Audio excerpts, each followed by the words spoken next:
আসসালামু আলাইকুম রহমতুল্লাহি ওয়া বারাকাতুহু। সবাইকে জুমা মুবারক। আজকে জুমার দিন। তো সবাই কেমন আছেন? দোয়া করি সবার জন্য, সবাই ভালো থাকেন, সুস্থ থাকেন, আমিও ভালো থাকি। সবাই আমার জন্য দোয়া করবেন। তো আজকে জুমার দিন, দেখেন সবাই ঘুমাইতেছে। আমার রুমের পাশেও একটা কি বলবো, একটা খেলার মাঠ আছে। সবাই কেউ খেলতে যাইতেছে, আমারই দেশের বা আমারই এলাকার আশেপাশে খেলতে যাইতেছে। সবাই ঘুমাইতেছে, আবার কেউ খেলতে যাইতেছে। সবাই ঘুমাইতেছে, কেউ খেলতে যাইতেছে। মানে আজকে ছুটির দিনের কারণে সবাই ঘুমায়, দেখছেন।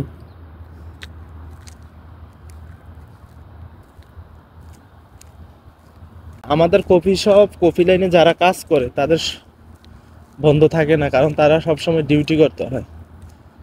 কফি লাইনে যারা কাজ করে তাদের বন্ধ থাকে না, তারা সবসময় ডিউটি করতে হয়। কারণ এই দেখেন মুরগিটাকে, আলহামদুলিল্লাহ, এদিক দিয়ে যাওয়ার সময় সৌদির এই বাসাটার ভিতরে সবসময় মুরগির ডাক শুনি, ভালোই লাগে।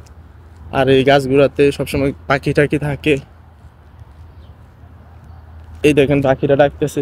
আলহামদুলিল্লাহ, সবকিছু মিলাই আল্লাহ রাখছে, রিজিকের মালিক আল্লাহ। তো দেখেন সবাই ঘুমাইতেছে, আমি ডিউটিতে যাইতেছি।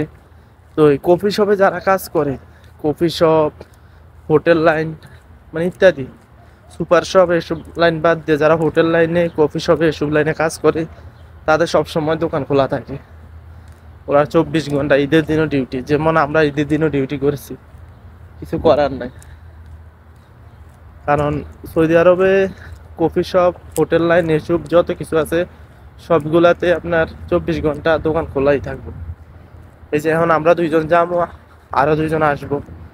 এখন সূর্য উঠতেছে, আমরা ডিউটিতে যাইতেছি।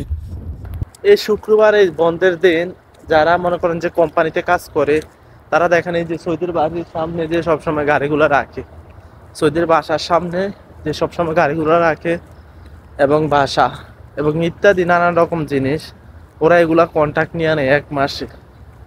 1 মাসে মনে করেন একটা ফ্যামিলিতে সৌদি 3টা 4টা করে গাড়ি আছে, এগুলা ধুইয়া দিব, আবার প্লাস বাসার ভিতরে টুকটাক একটু ক্লিন করে দিব। ওরা মাসে মাসে দেখা যাইতেছে ভালো টাকা ইনকাম করে, দেখা যাইতেছে মাসে 800 600 প্রত্যেক মাসে। আপনি যদি বাংলা টাকা হিসাব করেন তাহলে প্রায় 10-15 হাজার টাকা আমরা এক্সট্রা এটা কামাই করতেছে। তো আলহামদুলিল্লাহ, আল্লাহ তালা যা কিছু করে ভালোর জন্যই করে, সব কিছু মিলাইয়া। তো এই হলো কথা। সবাই ভালো থাকবেন, সুস্থ থাকবেন। সবাইকে আবারও জানাইতেছি জুমা মুবারক। আল্লাহ হাফেজ। আসসালামু আলাইকুম।